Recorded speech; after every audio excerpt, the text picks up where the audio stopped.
Welcome, truth seekers, to Retribution Road, the channel where we unravel stories of betrayal and the winding, often treacherous paths to justice. If you believe in fighting for what's right and that the truth ultimately prevails, then hit that subscribe button and ring the notification bell. You won't want to miss a single moment of today's incredible account. And before we dive in, let us know in the comments. What's the biggest injustice you've ever witnessed or yearned to see righted? Now prepare yourselves. Today's story is a raw testament to resilience. She thought she'd played me, cheated me out of a lifetime's worth of effort in our divorce. She was wrong. I didn't just get angry, I got methodical. I painstakingly uncovered her web of crimes, and then I systematically took back everything she'd stolen, and then some. I sat in the sterile, hushed courtroom in Savannah, Georgia, the air so thick with unspoken animosity you could practically taste it. My hands lay flat on the polished mahogany table before me, each fingertip acutely aware of every ancient scratch and nearly invisible groove in the wood. Across from me sat Veronica, Ronnie as I used to call her, my soon-to-be ex-wife. Her ash-blonde hair was impeccably styled, her tailored charcoal suit radiating an aura of predetermined victory. Next to her, Landon Maxwell, her notoriously aggressive lawyer, leaned back with a self-satisfied smirk etched onto his face as if he were personally savoring every agonizing second of my anticipated public downfall. The divorce hearing had been a grueling marathon, dragging on for what felt like interminable hours. Now we had finally reached the bitter end, the part where they carve up a shared life as if it were mere chattel at a Sunday morning estate sale. Landon's voice, sharp and dripping with mockery, sliced through the courtroom's oppressive silence. "Enjoy your new life, Mr. Finch. You'll be leaving with precisely nothing," he declared, his eyes glinting with a cruel triumph. Ronnie didn't even grant me a glance when she spoke, her words delivered with a chilling, swift indifference. "You should have been a better husband, Arthur." I felt my heart hammer against my ribs, a searing wave of fury mingling with a heavier, colder emotion. Regret, perhaps? Or just the raw, unadulterated sting of betrayal? But I refused to let it show. I kept my expression impassive, my jaw clenched tight, my gaze fixed on the judge's age-spotted hands as he methodically shuffled the papers arrayed before him. The judge, a weary-looking man with thinning gray hair and a voice that sounded like gravel tumbling in a cement mixer, finally turned his attention to me. "Mr. Finch, do you have any final words before I make my ruling?" he inquired, peering at me over the rim of his spectacles. A profound silence descended upon the room. I could feel Ronnie's and Landon's eyes boring into me, anticipating my collapse, expecting me to beg, to utter some pathetic, broken plea. But I wouldn't give them the satisfaction. Instead, a strange, almost preternatural calm settled over me, like the eerie stillness that precedes a violent storm. I reached into my worn leather briefcase, my fingers brushing against the substantial, meticulously organized folder I had poured months of my life into compiling. "Actually, Your Honor, yes," I said, my voice surprisingly steady as I slid the folder across the table towards him. "I would like to submit this as evidence." The judge raised a curious eyebrow and accepted the folder. Ronnie's head snapped up, her eyes narrowing with suspicion, but I deliberately avoided her gaze. Not yet. I wanted to witness her reaction when the full weight of the truth finally struck her. The judge opened the folder, his fingers methodically flipping through the pages, one by one. I knew precisely what he was examining. Every damning receipt, every incriminating email, every revealing bank statement I had painstakingly unearthed, like forgotten treasures buried deep beneath layers of deceit. My hands remained clasped before me, a facade of calm, but inside my mind was a whirlwind. This was no longer just about the divorce. This was about every single thing she had systematically taken from me. Everything she arrogantly believed I would simply let her get away with. The silence in the courtroom stretched, taut and suffocating. I risked a fleeting glance at Ronnie. Her smirk had vanished, replaced by a ghastly pallor, as if all the blood had suddenly drained from her face. Landon shifted uncomfortably in his seat, his fingers drumming a nervous rhythm on the tabletop, his veneer of confidence beginning to crack. "What is this?" he muttered under his breath, too low for the judge to hear, but I offered no answer. None was needed. None. The judge's eyes flicked up to me, then back to the damning papers, and I could see the dawning understanding in his expression. I leaned back in my chair, allowing the momentousness of the moment to sink in. For months, I had been the quiet one, the passive participant, the husband who had seemingly allowed her to trample all over him. But not today. Today, I was the one holding the decisive hand, and it felt good, far better than I could have ever anticipated. Ronnie's voice, sharp and shaky, finally shattered the silence. "What did you do?" she hissed, leaning towards me, her eyes wide with an emotion I hadn't seen in her before, not in all our years together. Fear, pure, unadulterated fear. What do you think, listeners? Is there any satisfaction quite like seeing a tormentor finally realize the tables have turned? I didn't answer her immediately. I simply allowed a small, tight smile to play on my lips and turned my attention back to the judge. He cleared his throat, setting the folder down deliberately, and looked directly at Ronnie's side of the room. "Counselor Maxwell, Mrs. Hayes," he said, his tone now heavy with gravity. "We are going to need to discuss these developments further." My heart was still pounding in my chest, but it was no longer anger or anxiety driving its frantic rhythm. It was a profound, deeply satisfying sense of vindication. I had played my trump card, and the entire game was on the verge of a dramatic, irreversible change. The courtroom began to buzz with hushed whispers as the judge called for a recess. I watched Ronnie and Landon huddle together, their heads bent low, their voices a flurry of sharp, urgent whispers. She shot me a look, a volatile cocktail of rage and sheer panic, and I met her gaze without flinching. 12 years of marriage, and this was our denouement. Me, armed with a folder overflowing with her meticulously concealed secrets, her left with nothing but a high-priced lawyer who was visibly starting to sweat. I didn't know what the judge would ultimately decide. Not yet. But I knew one thing with absolute certainty. Veronica Hayes wasn't laughing anymore. And for now, that was more than enough. I stood up as the bailiff motioned for us to exit the room, my folder still resting on the judge's bench like an unexploded ordnance, a ticking bomb. This wasn't the end. Not by a long shot. But it was a beginning. A damn good one. I walked out of that courtroom, my steps firm, my head held high, feeling lighter, more unburdened than I had in years. Whatever came next, I was ready for it. I'd woken up that particular morning expecting the familiar routine. The aroma of freshly brewed coffee wafting from the kitchen, the soft, almost imperceptible hum of our Savannah townhouse slowly coming to life. Perhaps a precious hour of quiet solitude to myself before the demands of the day began.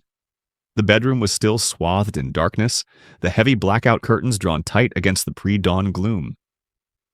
The clock on my nightstand blinked 6:45 a.m. in stark red digits.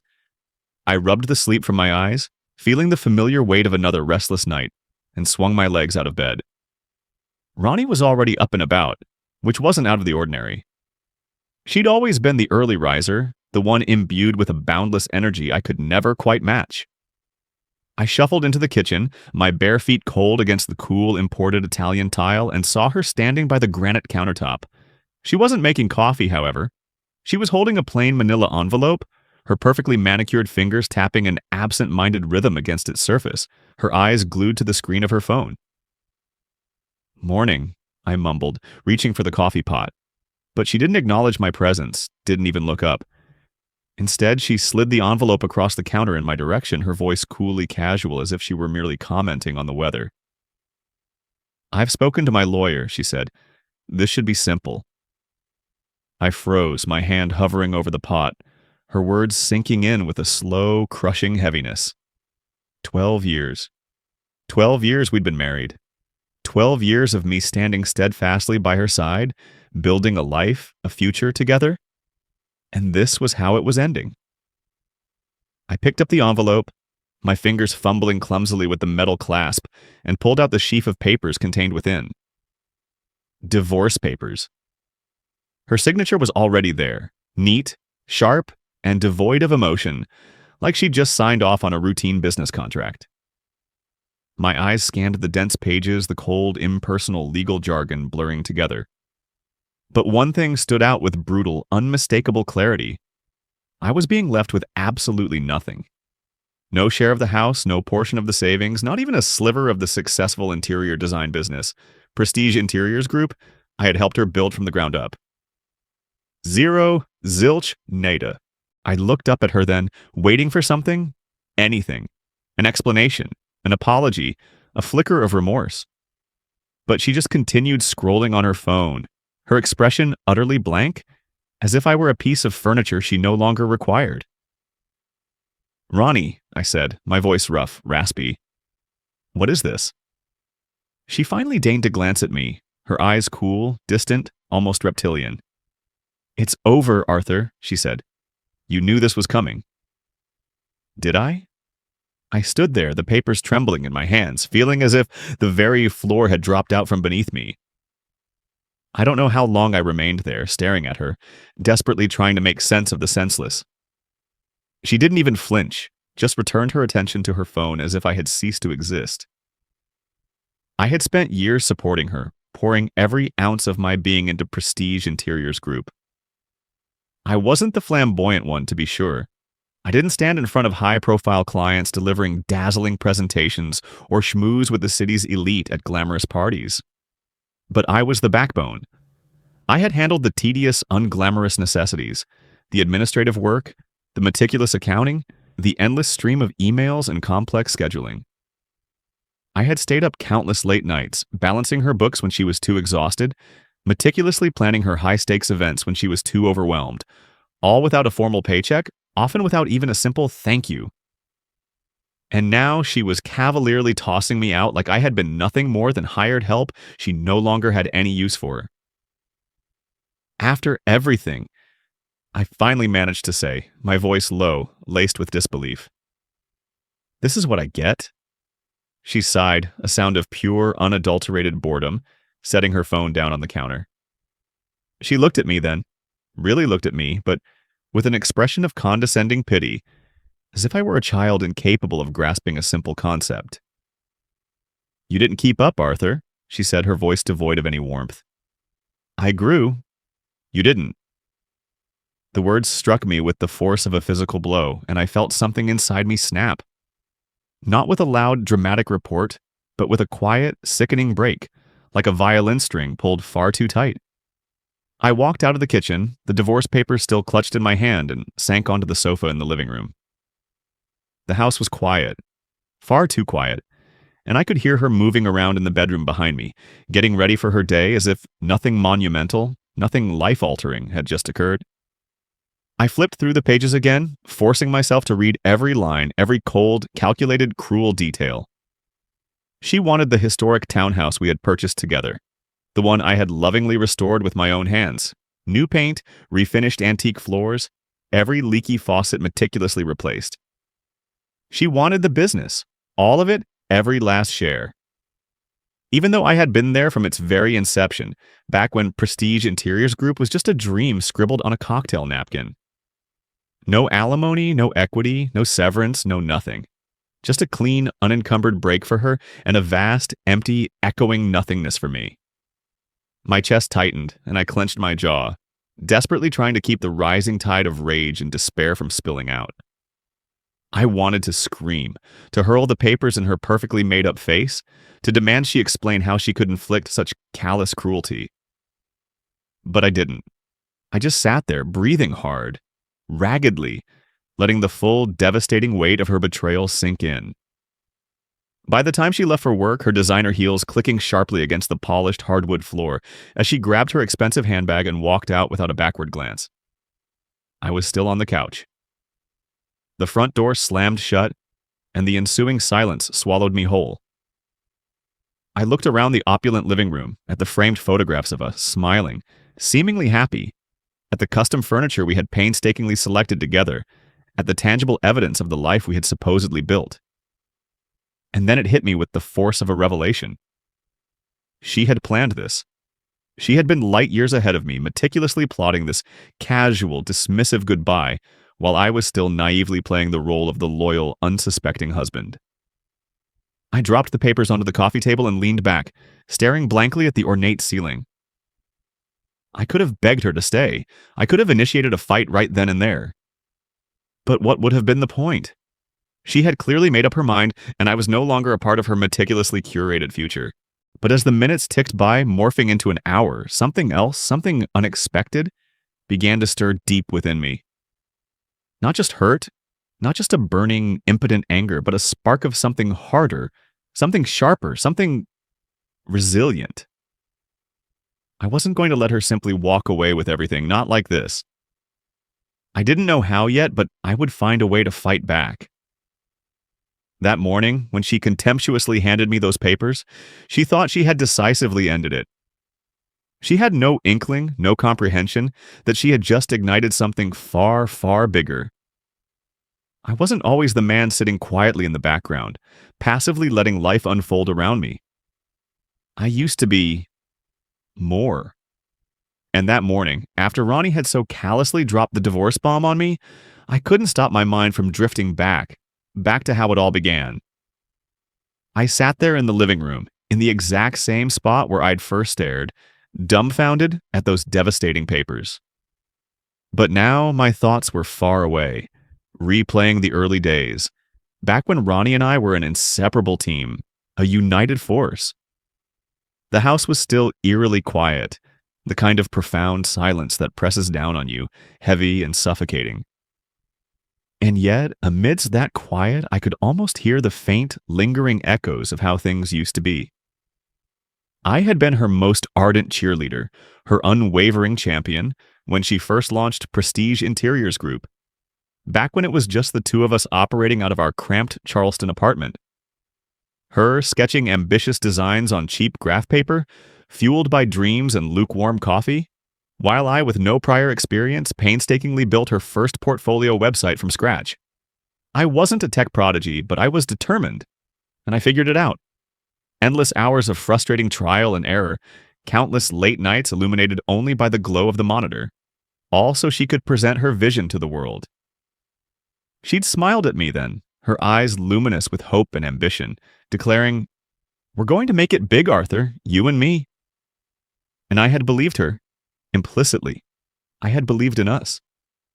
Those initial years, I was her shadow, her indispensable right hand, present wherever she needed me to be. I'd make cold calls to potential clients, my voice often shaky, but my resolve firm, diligently setting up meetings for her to showcase her burgeoning talent.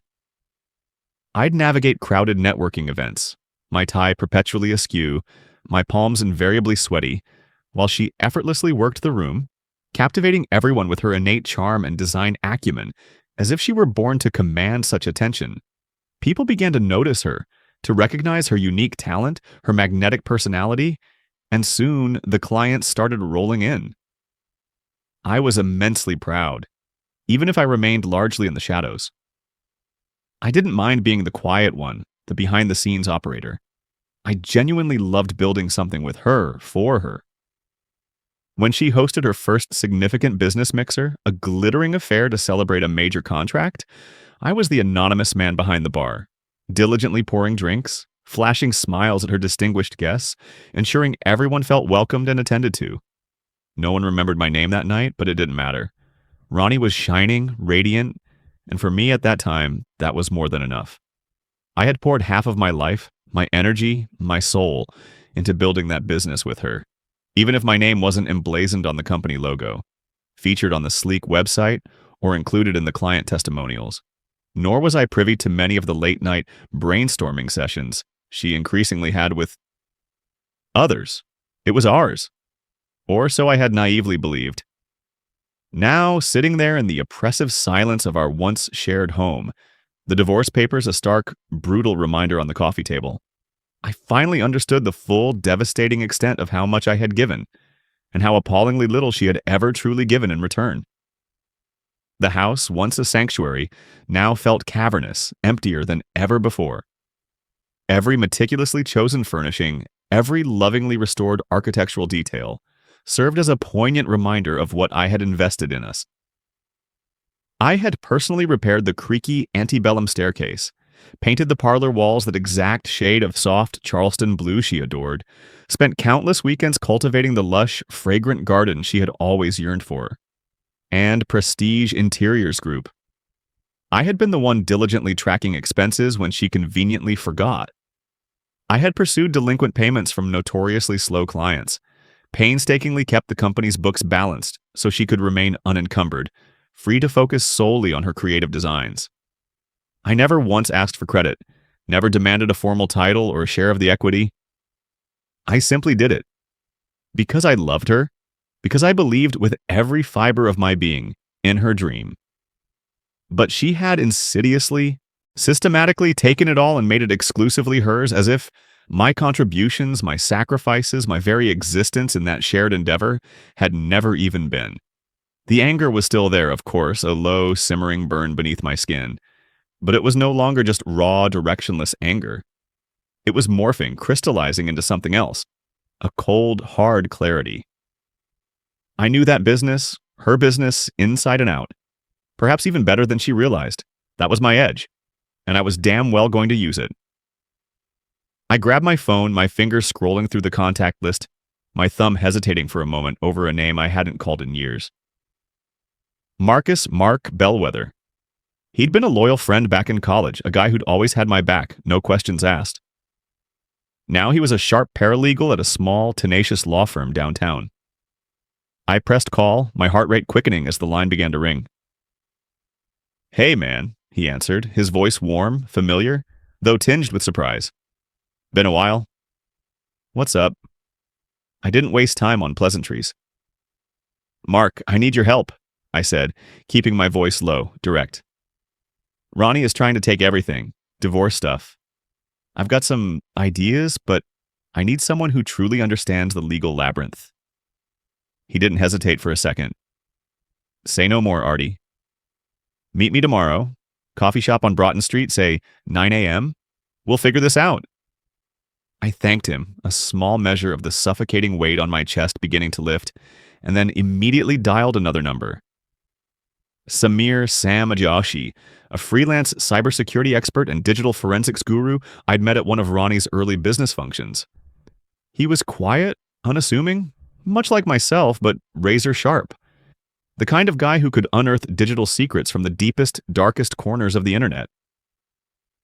"Sam," I said when he picked up, "it's Arthur Finch. I need you to track some sensitive information.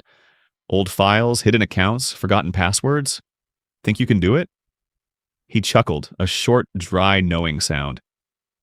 "Arthur, if it exists in the digital realm, I can find it. Send me whatever you've got to start with." That afternoon, I began to meticulously pull things together. I systematically rummaged through the home office. Her office, technically, though I had spent countless uncompensated hours working there on her behalf. Old laptops, forgotten stacks of documents, a dusty USB drive she'd carelessly discarded years ago. She had always been remarkably cavalier with the crucial details, invariably leaving me to clean up her operational and financial messes. And now, that very carelessness was about to become her undoing.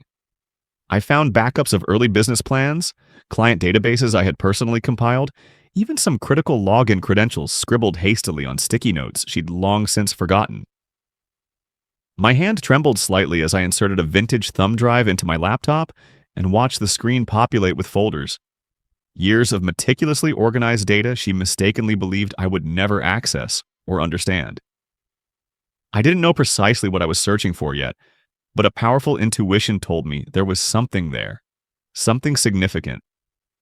She'd grown arrogant, sloppy over the years, far too confident in her own perceived brilliance, and I had been far too loyal, too trusting, to scrutinize her actions. Not anymore.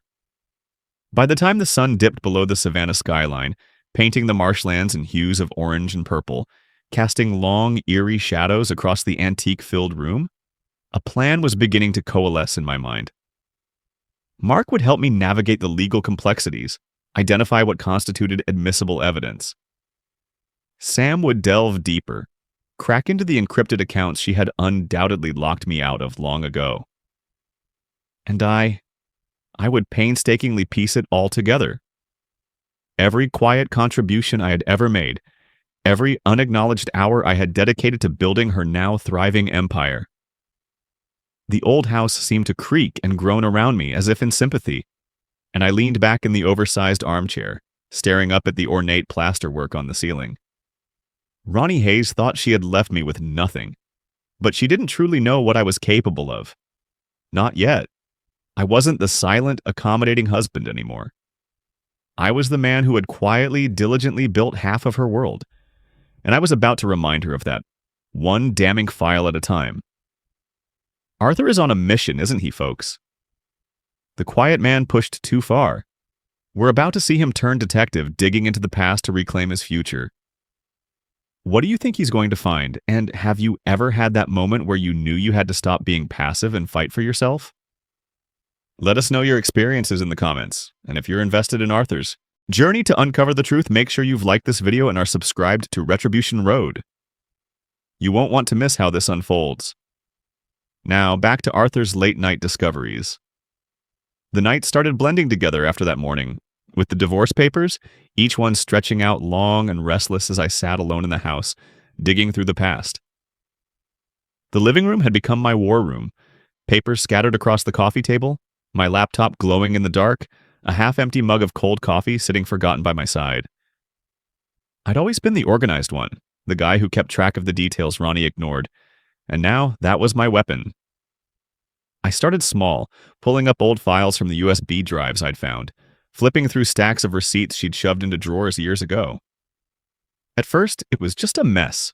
Random numbers, scribbled notes, invoices that didn't add up. But the more I looked, the more I saw patterns she'd never bothered to hide. My eyes burned from the screen's glare, but I couldn't stop.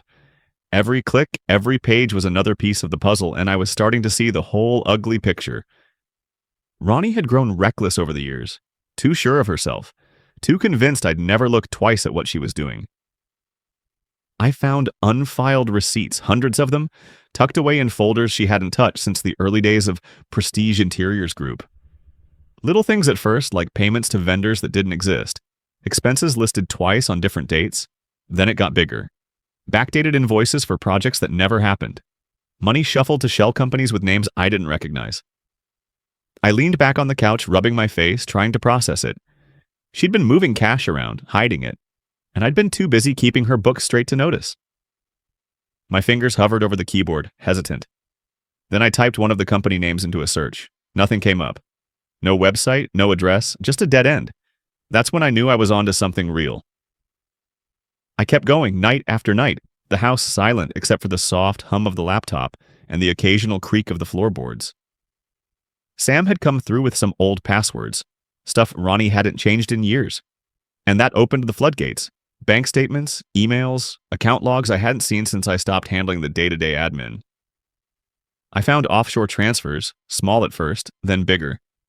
Thousands of dollars slipping out of Prestige Interiors Group into accounts I couldn't trace. My heart pounded as I copied everything onto a new drive, my hands steady even though my mind was racing. This wasn't just about her cheating me out of the divorce, this was fraud, maybe worse. I thought about all those early investors, the ones who'd believed in her, the ones she'd pushed out once the business took off. I'd met them, shaken their hands, promised them she'd do right by them. Had she screwed them over too? Then I found something that stopped me cold. Payments to Damian Croft. I knew that name.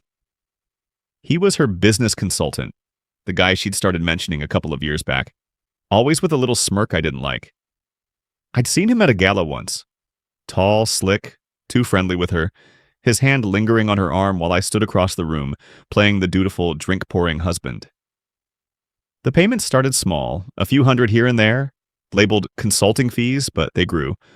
$5,000, $10,000, all funneled through Prestige Interiors Group like it was legit. I stared at the screen, my jaw tight, feeling the sting of it hit me all over again. Not just her lover, but her paid lover, funded with money I'd helped her make. I wanted to smash something, to yell, to storm out and confront her right then. But I didn't. I took a deep breath, saved the file, and kept going. Anger wasn't enough anymore. I needed strategy.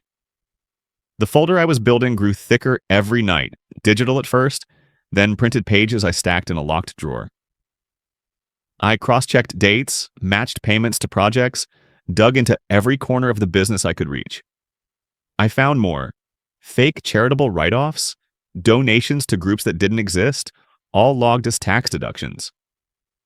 She'd siphoned hundreds of thousands over the years, pocketing it while I was balancing her spreadsheets, thinking I was helping us build a future. My hand shook as I printed the last batch, the printer whirring in the quiet house. I wasn't just fighting for my half of the divorce anymore. I was holding proof she'd broken laws, hurt people, lied to everyone. Justice wasn't a vague hope now. It was a real thing sitting in that stack of paper. I met Mark at the Broughton Street coffee shop the next day, sliding a few key pages across the table. He whistled low, flipping through them, his eyes sharp. "This is heavy, Artie," he said, glancing up at me.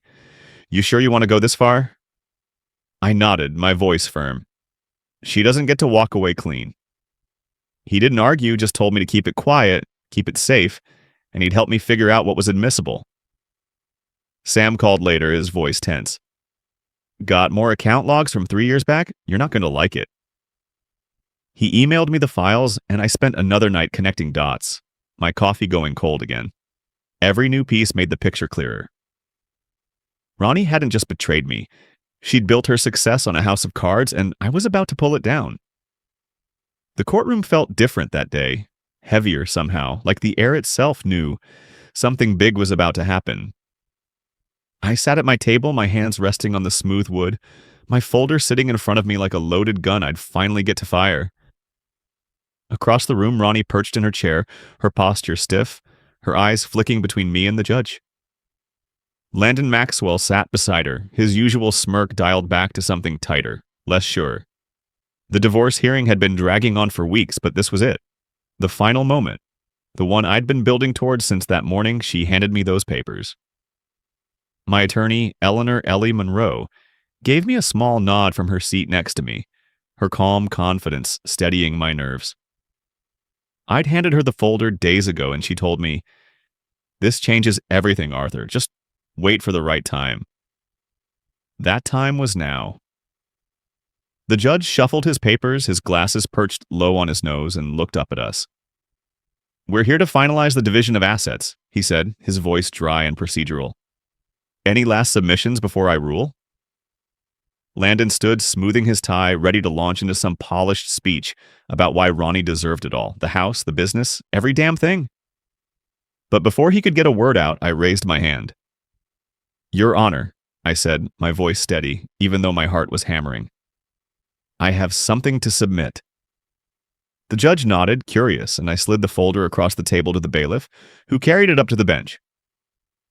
Ronnie's head snapped toward me, her eyes narrowing, but I kept my gaze on the judge. This was my moment, and I wasn't going to let her stare me down. He opened the folder, his fingers moving slowly at first, then pausing as he read. The room went quiet, the kind of quiet where you can hear your own breathing, and I watched his expression shift. His brows furrowed, his mouth tightened. I knew what he was seeing, the tax evasion records, the investor fraud, the fake charitable write-offs I'd spent nights uncovering. Pages of bank statements showing offshore transfers, invoices for shell companies, payments to Damian Croft labeled as consulting when they were anything but. I'd laid it all out. Dates, amounts, proof she'd siphoned hundreds of thousands from Prestige Interiors Group into her own pockets. My hands stayed clasped in front of me, but inside I was buzzing, every nerve alive with the weight of what I'd done. This wasn't just about me anymore, it was about showing who she really was. Landon shifted in his seat, his fingers tapping the table, his face tightening as the judge kept reading. Ronnie leaned toward him, whispering something sharp and fast, but he shook his head, his eyes locked on that folder like it was a bomb about to go off. And it was. I'd made sure every piece was airtight. Mark had checked the legal angles. Sam had pulled the digital trails. And I'd connected it all. The judge flipped another page, then another, his silence stretching out until it felt like the whole room was holding its breath. Finally, he set the folder down, his hands resting on it, and looked up at Ronnie's side of the room. "Mrs. Hayes," he said, his voice low and serious. "These are Serious allegations. My chest tightened, but I didn't move, didn't flinch. I let the evidence talk. I didn't need to say a word. Landon shot to his feet, his voice louder than it needed to be. Your Honor, this is irrelevant to the divorce proceedings. This is a stunt, a desperate attempt to... The judge cut him off with a raised hand, his eyes sharp. Sit down, counselor. I'll decide what's relevant. Landon sank back. Into his chair, his face red, and I caught the smallest tremble in Ronnie's hands as she clasped them in her lap. She wasn't smirking now. She wasn't even looking at me, just staring straight ahead, her jaw tight, her skin pale. I leaned back in my chair, letting the moment settle over me like a wave. For months, I'd been the one on the ropes, the guy she thought she could toss aside with nothing. But now she was the one squirming, and I was the one holding the cards. The judge cleared his throat, flipping back to the first page of the folder, and started asking questions, slow, deliberate ones directed at Ronnie's team. Can you explain these transfers to an account in the Cayman Islands dated 3 years ago? He asked. Landon stumbled over his words, something about legitimate business expenses, but the judge wasn't buying it. And these payments to Mr. Crockett, what consulting services did he provide exactly? Ronnie's voice broke in, sharp and shaky. That's private. This doesn't belong here. But the judge didn't let up, his tone growing harder with every question. I sat there silent, watching it unfold, feeling the shift in the room. Ellie leaned toward me, her voice a whisper. You did it, Arthur. They're rattled. I nodded, barely keeping my eyes on the judge. This wasn't about gloating. It was about justice. And it was finally happening. By the time he called a recess, the air was thick with tension, and Ronnie's team was scrambling. Landon gathered his papers, his movements jerky, while Ronnie shot me a look. Pure venom, her eyes blazing with something I hadn't seen in her before. Fear, maybe, or fury, or both. I met her gaze calm and steady, and didn't look away until she turned back to Landon, her whispers sharp and urgent. The bailiff ushered us out, and I stood, my legs steady, even though my pulse was still racing. Ellie clapped me on the shoulder as we walked into the hallway. That folder is a game changer, she said. They didn't see it coming. I nodded, feeling the weight of it all, the nights of digging, the years of being invisible, finally paying off. Ronnie Hayes thought she'd won before the fight even started. She was wrong. That night, after the courtroom showdown, I was back in the house, pacing the living room, the folder still burning a hole in my mind. The TV flickered in the background, some late-night news I wasn't really watching, but the quiet felt too heavy to sit in alone. My phone sat on the coffee table, dark and silent, until it buzzed hard against the wood, jolting me out of my thoughts. Unknown number. I hesitated, my thumb hovering over the screen, and picked it up. Hello? I said, my voice rough from hours of not talking. There was a pause, then a deep voice came through, low and raspy, like it was trying to hide itself. Back off, it said. No hello, no explanation, just those 2 words, sharp and cold. My stomach twisted, but I kept my tone steady. Who is this? Another pause, longer this time, then a click. The line went dead. I stared at the phone, my heart thudding, wondering if I'd imagined it. But I hadn't. Someone was scared. Scared enough to call me in the middle of the night. The next morning, Ellie's name lit up my screen before I'd even poured my coffee. Ronnie's team filed a motion, she said, her voice brisk but calm. They want to settle, full offer, house included, some cash too. I leaned against the kitchen counter, the mug warm in my hands, and let that sink in. A settlement. After everything, the folder, the evidence, the judge's questions, they were waving a white flag. But it didn't feel like victory, it felt like a bribe. A desperate grab to shut me up before I pushed harder. They're scared, Arthur, Ellie added. That folder hit a nerve. I nodded, even though she couldn't see me, my mind already spinning. What do you think? I asked. She didn't hesitate. We've got them on the ropes. If you want more, we keep going. I set the mug down, staring out the window at the empty street. More? I wasn't done. Not yet. Then things started getting weird. Ellie called again that afternoon, her tone tighter this time. My office got broken into last night, she said. Files tossed. Nothing big taken, just a mess. Cops think it's random, but she didn't finish, and she didn't need to. I felt a chill crawl up my spine.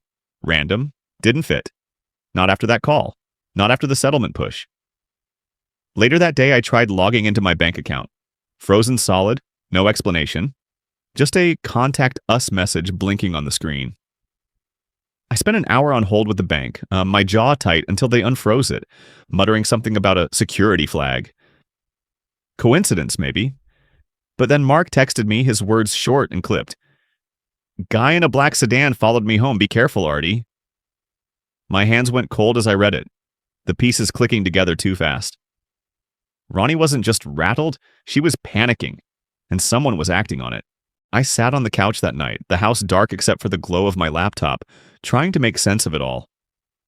The folder had cracked something open, something bigger than I'd expected, and now the pushback was real. Phone calls, break-ins, frozen accounts. I wasn't scared, not exactly, but I was alert. Every creak of the house making me glance toward the windows. Then my email pinged. A new message from an address I didn't know, just numbers and letters mashed together. The subject line stopped me cold. Check attachments. Before it's too late. My pulse kicked up and I clicked it, half expecting a virus or a scam. Instead, it was photos. Grainy but clear enough. Ronnie and Landon Maxwell at a quiet cafe. Heads bent close. And a woman I didn't recognize sitting across from them. Sharp suit, dark hair, a notepad in her hand. The timestamp on the image was 2 days ago. I zoomed in, my eyes narrowing, trying to place her. Something about her felt off. Too stiff. Too focused. I forwarded the email to Sam with a quick note. Who's the woman? He got back to me in 20 minutes, his reply short. Working on it. Give me a day. I leaned back, staring at the screen, the photo still open. Whoever sent this wanted me to see it. Wanted me to know Ronnie was scrambling. But why? Was it a warning, a threat, or something else? I couldn't sleep after that. I kept the lights on, kept checking the locks, my mind running circles around what I'd stirred up. The settlement offer sat in my inbox too, forwarded by Ellie, but I didn't touch it. This wasn't about money anymore, it was about the truth. And I was too close to back off now. The next day, Sam called, his voice low and quick. That woman. Special Agent Olivia Kendrick, FBI Financial Crimes Division. I dug into some public records. Prestige Interiors Group is on their radar. Money laundering, maybe more. My breath caught, the phone heavy in my hand. FBI. Suddenly the break-in, the call, the tail on Mark. It all made sense. Ronnie wasn't just fighting me. She was fighting something way bigger, and I'd accidentally stepped right into it. What do? I asked, my voice quieter than I meant it to be. Sam didn't sugarcoat it. Keep your head down, Arthur. But don't stop. They're watching her, not you. Yet. I hung up, my hand shaky, and looked at the photos again. Ronnie's face in the cafe, tense and sharp, told me everything. She was cornered, and I was the one holding the match. The house felt like a cage that week. Every shadow sharper, every noise louder after that anonymous email dropped those photos in my lap. I kept them open on my laptop, staring at Ronnie and Landon Maxwell, huddled with Special Agent Olivia Kendrick, the FBI's financial crimes expert, in some tucked-away Savannah cafe. My coffee sat cold on the table untouched as I tried to wrap my head around it. Prestige Interiors Group wasn't just a messy divorce battle anymore, it was a federal investigation. And I'd stumbled right into the middle of it. My phone buzzed every few hours, texts from Mark checking in, updates from Sam digging deeper, Ellie keeping me posted. But I couldn't shake the feeling that I was being watched too.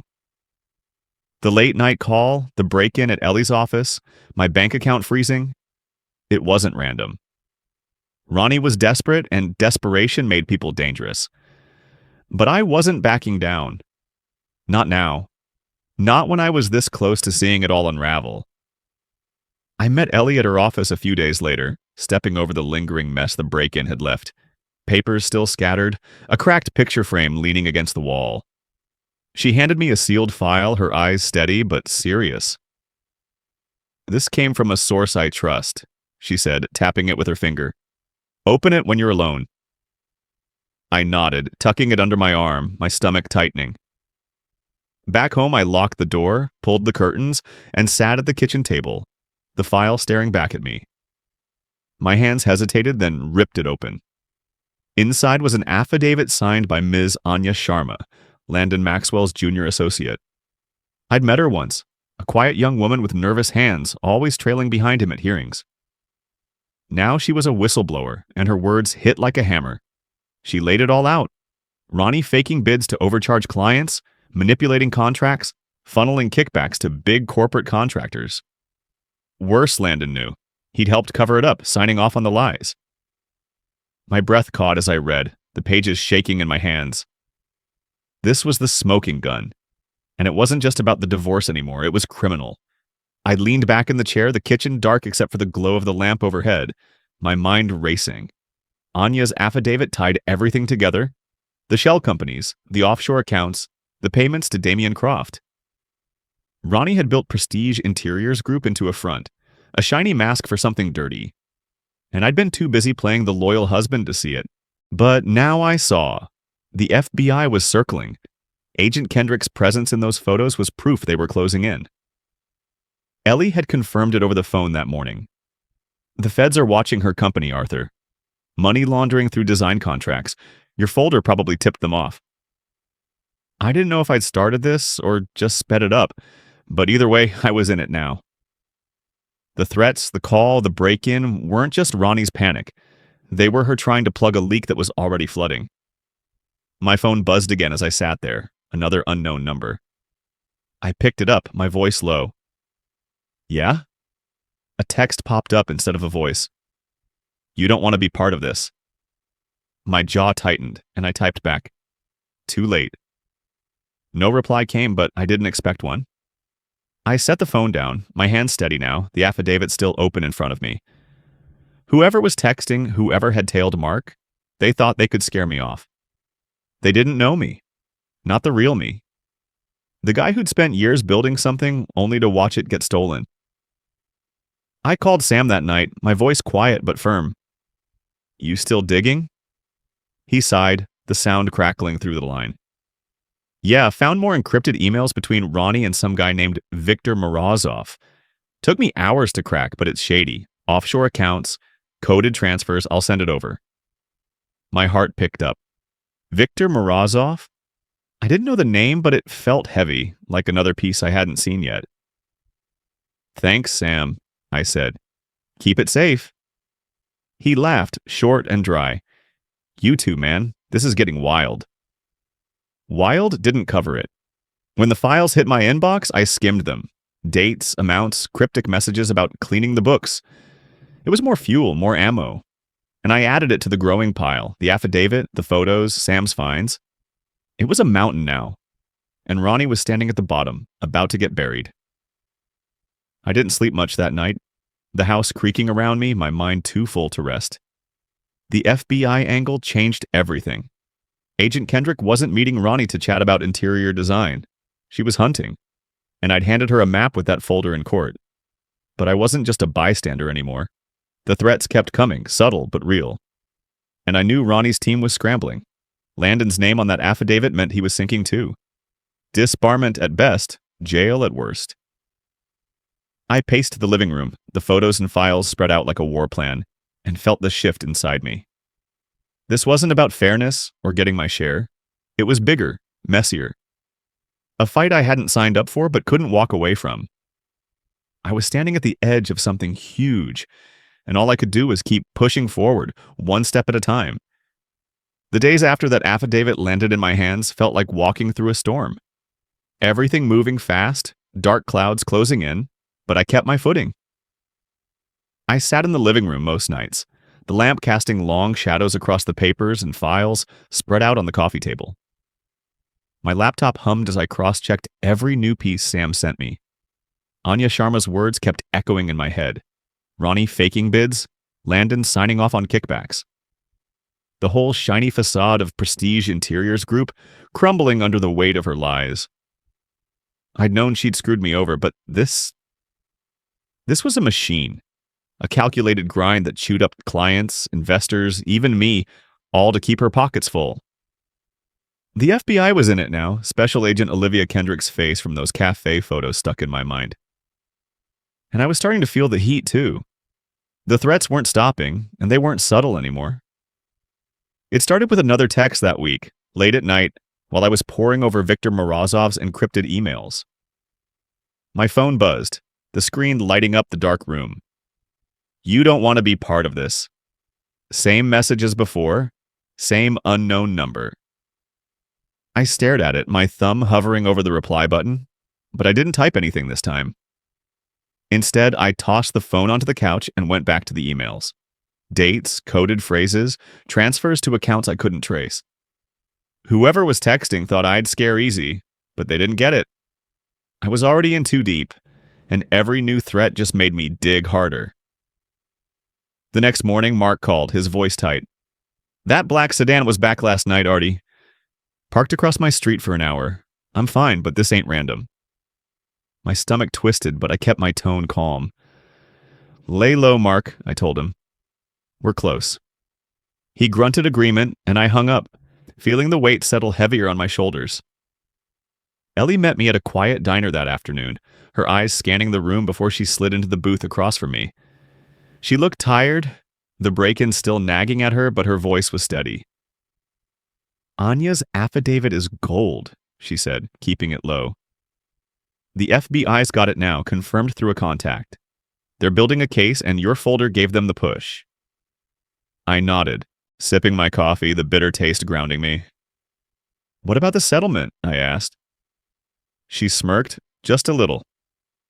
"Still on the table, but it's a panic move, Arthur. Ronnie's team knows the feds are sniffing around. They're hoping you'll take it and disappear." I set the mug down, my hands steady. "Not happening," I said. "This isn't about money anymore." She didn't argue, just gave me a look that said she'd known that all along. Back home, I kept working.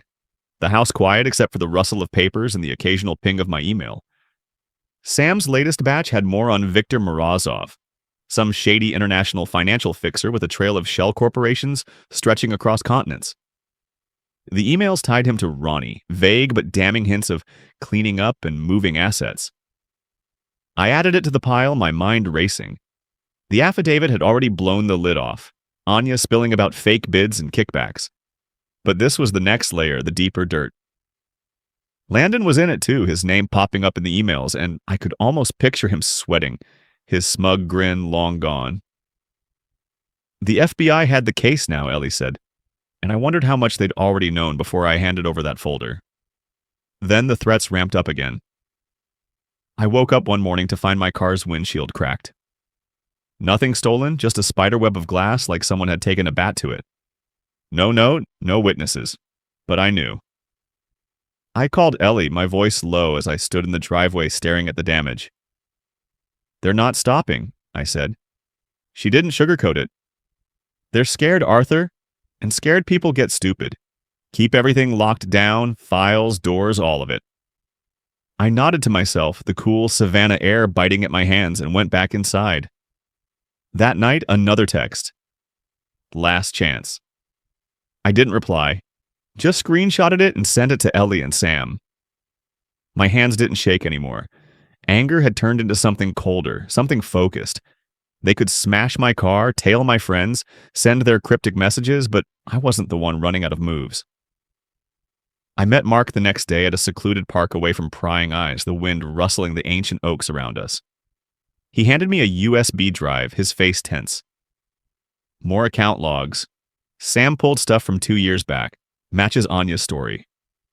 I took it, slipping it into my pocket. "You okay?" I asked. He shrugged, but his eyes darted to the parking lot. "I'll live, just don't like the shadows." I clapped his shoulder, grateful, and headed home to plug it in. The logs were a goldmine. Transactions mirroring the affidavit.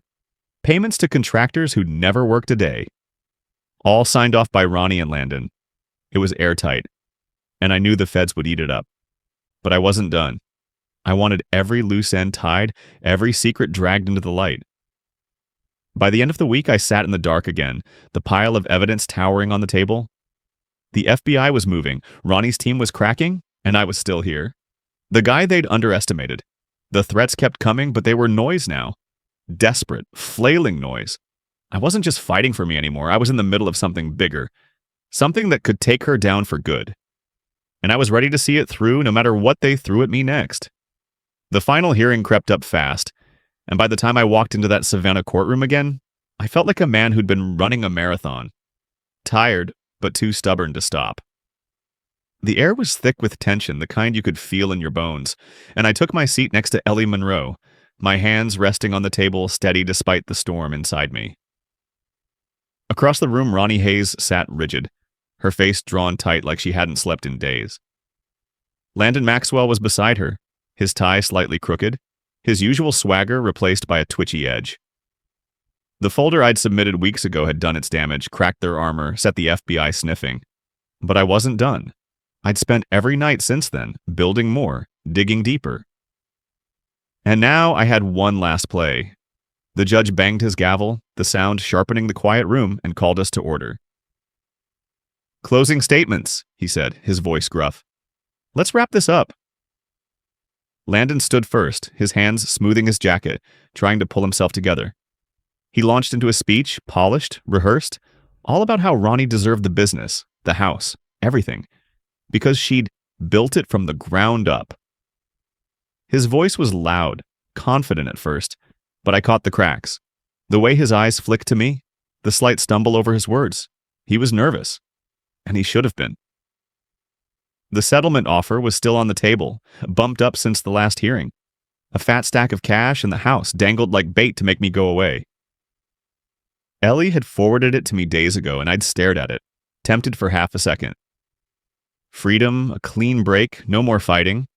But I didn't come this far to cash out. The judge nodded at me. "Mr. Finch?" I stood slow and deliberate, feeling every eye in the room on me. "Your Honor," I said, my voice calm but firm. "I have one final file." The courtroom went still, a hush falling over it like someone had hit mute. I reached into my briefcase, my fingers brushing the edges of the new folder, thicker than the last, packed with everything Sam and Mark had pulled since the affidavit. I handed it to the bailiff, who carried it up to the judge, and I watched Ronnie's face as he took it. Her eyes widened, her hands gripping the table, and I saw the panic flash across her, raw, unguarded. Landon shot up, his voice sharp. "Objection, Your Honor, this is irrelevant. A delay tactic?" The judge didn't even look at him, just raised a hand. "Sit down, Mr. Maxwell," he said, his tone hard enough to make Landon drop back into his chair, his face red. The judge opened the folder, his glasses slipping down his nose as he started reading. I knew what was in there. Emails tying Ronnie to Viktor Morozov, the international financial fixer Sam had tracked down. Proof of shell corporations funneling money through Cyprus and the BVI. Transactions that matched Anya Sharma's affidavit down to the dollar. I'd spent nights piecing it together, cross-checking dates, connecting dots until my eyes burned. This wasn't just about Prestige Interiors Group anymore. It was international fraud, a web bigger than I'd ever imagined. The judge's face darkened with every page, his fingers pausing, then flipping back to double-check. I stood there, my heart pounding, but my stance steady, letting the evidence do the talking. Ronnie whispered something to Landon, her voice low and frantic, but he just shook his head, his hands clenched on the table. They were sinking, and they knew it. The room stayed quiet, the only sound the rustle of paper as the judge worked through the file. He stopped halfway, looked up at Ronnie, his eyes narrow. "Mrs. Hayes," he said, "these documents suggest serious misconduct far beyond the scope of this divorce. Can your counsel explain?" Landon fumbled, standing again, his words tripping over each other. "Your Honor, this is unverified. It's not part of these proceedings." The judge cut him off, his voice like steel. "It is part of my courtroom now, counselor. Sit." Landon sank down, his face pale, and I caught Ronnie's hands trembling in her lap. She turned to me then, her eyes wide, her voice a harsh whisper across the room. "You don't know what you've done." I met her gaze unflinching and smiled, just a small, tight curve of my lips. "Oh, I think I do," I said, loud enough for her to hear, soft enough to keep it between us. The judge kept reading, his expression growing grimmer, and I knew it was over. Not just the hearing, but her whole game. Ellie leaned toward me, her voice a murmur. "You've got her, Arthur. This is the knockout." I nodded, barely moving, my eyes on the judge. He finished the last page, set the folder down, and rubbed his temples like it had given him a headache. "This court will recess," he said finally. "And I am referring these documents to the proper authorities." "We are done here." The gavel banged and the room erupted. Landon Maxwell arguing with the bailiff, Ronnie staring at the table, her face drained of color. I stood there, the noise washing over me, feeling the weight lift just a little. It wasn't about winning anymore, it was about ending it, about dragging every lie into the light. As we filed out, Ellie clapped me on the back, her grin sharp. "You buried her," she said. I didn't smile back, just nodded, my mind already spinning ahead. Ronnie's whisper stuck with me. "You don't know what you've done." And I wondered what she meant. Was it a threat, a plea, or just the last gasp of someone who'd lost everything? I didn't know yet, but I'd find out. For now, I walked out of that courtroom, my head high, the folder's truth echoing behind me. She thought she could erase me. She was wrong. The week after the final hearing passed in a blur, like the world had sped up and left me standing still to catch my breath. Ronnie's arrest hit the news 7 days later. Handcuffs, a grim-faced mugshot. Prestige Interiors Group splashed across headlines as a suspected front for money laundering and international fraud. I saw it on my phone sitting in the kitchen of the Savannah townhouse with a cup of coffee, the steam curling up in the quiet morning light. Her assets were frozen. The business collapsed overnight. Clients pulling out faster than the feds could seize files. Landon Maxwell was disbarred within days, his name irrevocably tied to Anya Sharma's affidavit and those incriminating emails. His career torched. Viktor Morozov, the shadowy fixer, vanished. No trace, no word, like he'd never existed. As for me, the judge's ruling in the divorce came through. I got the house, a fair chunk of what was left of her, legitimate accounts, and the quiet satisfaction of knowing the truth had indeed won. But it didn't feel like a victory, not in the triumphant, fist-pumping way I might have once expected. I stood in the living room that first night after the ruling, the grand townhouse feeling too big, too empty, every corner echoing with 15 years of a life that didn't exist anymore. The furniture was still there, the antique sofa we'd found in a little shop on Bull Street, the custom bookshelves I'd built with my own hands. But it felt like it belonged to someone else now. I'd spent so long fighting, digging, proving I wasn't the inconsequential nobody Ronnie had tried to make me. And now, it was over. The folder, the late nights fueled by coffee and adrenaline, the insidious threats. It had all led to this. And yet, I didn't quite know what this was. I packed a small duffel bag that evening, just some clothes, a toothbrush, a few essential papers, and locked the heavy oak door behind me. The house with its ghosts and memories could wait. I needed air, space, something new. I drove south, no particular destination in mind, just the steady hum of the tires on the asphalt, and the almost imperceptible lightening of the weight on my chest with every passing mile. Tybee Island was where I eventually landed. A quiet, unpretentious coastal town, all salt-laced air and the rhythmic crash of gray Atlantic waves, far enough from the suffocating drama of Savannah to feel like a different world. The first morning there, I woke up in a small, rented beachfront cottage, the sound of the ocean a soothing balm seeping through the slightly open window. No phone buzzing with urgent updates, no dense files to pore over, just the steady, timeless cadence of water meeting sand. I walked down to the beach, my shoes sinking into the soft, cool sand, the wind tugging playfully at my jacket. For the first time in what felt like an eternity, I didn't have to be anywhere. Didn't have to fix anything. I sat on a weathered driftwood log watching the tide roll in and simply let my mind wander. Ronnie's face flickered through my thoughts, her confident smirk in court that first day, her stark panic at the end. But the images didn't sting anymore. She had lost everything: the business, the ill-gotten money, her freedom. I had, in a sense, walked away with more than she had ever intended to give me. But it wasn't really about that anymore. It was about me, about finally, irrevocably, stepping out of her long, oppressive shadow and into something that was entirely my own. The days on Tybee Island stretched out, slow and wonderfully simple. I'd grab coffee and a warm biscuit at a little local bakery downtown, the owner nodding a friendly greeting as if I'd been a resident for years. I'd walk the shoreline for hours, collecting unique shells or just staring out at the vast, unbroken horizon, letting the clean, salt air scour the lingering cobwebs from my mind. The settlement money appeared in my bank account midweek. Enough to comfortably start over, certainly, but not enough to change the world, nor did I want it to. And I didn't touch it yet. I didn't need to. The grand house back in Savannah was mine to sell or keep, but I wasn't ready to make that decision. For now, this was enough. A simple bed, a sturdy roof, the eternal song of the waves. I'd spent so long chasing justice, so long consumed by building that case, that I'd almost forgotten what it felt like to just breathe. Here, on this quiet island, I remembered.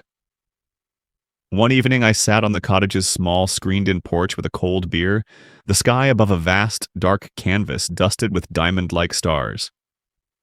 My phone sat inside, powered off since my arrival, and I didn't miss its incessant demands. Mark had texted before I left Savannah. "You good, Artie?" And I'd replied, "Yeah," and meant it with every fiber of my being. Ellie had called too, her voice sharp with professional pride. "You took her down, Arthur. You know that, right?" I'd smiled then, a tired but genuine smile. "We did, Ellie," I'd said, because it hadn't just been me. Mark, Sam, Ellie, even brave Anya Sharma. They'd all played their part. But now they were back there, embroiled in the city's churn, and I was here, alone in a way that, for the first time, didn't feel lonely at all. I tipped the bottle back, the cold fizz a welcome sensation, and reflected on the last 15 years. I'd been her husband, her shadow, her silent, unacknowledged support system. Quiet, steady, almost invisible, pouring myself into her ambitions until my own had all but faded into oblivion. Now her ambitions were ashes, reduced to damning evidence in a federal courtroom, and I was still standing. I was still